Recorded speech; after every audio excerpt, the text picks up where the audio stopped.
Le changement climatique en cours est inéluctable, c'est-à-dire qu'il aura forcément lieu même si on arrête les émissions anthropiques de gaz à effet de serre.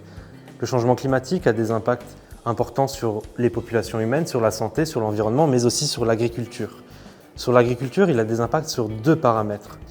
Le premier est sur la température, puisqu'on a une évolution moyenne à la hausse de la température au niveau de l'Europe, entre plus 3 voire plus 6 degrés en Espagne.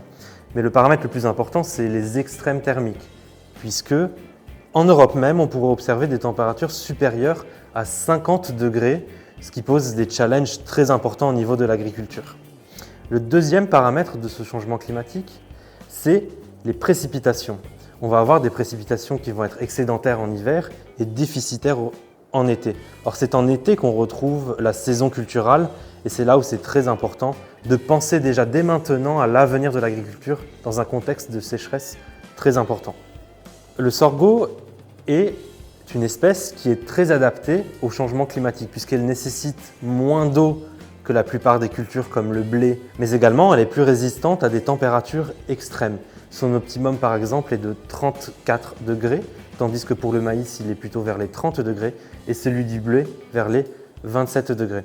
Donc le sorgho est capable de répondre aux deux challenges du changement climatique, à la fois les températures extrêmes et la diminution des précipitations en été. C'est une culture très importante à prendre en compte dès à présent en Europe. Il faut dès à présent, dans un contexte de changement climatique, en développer toutes les filières.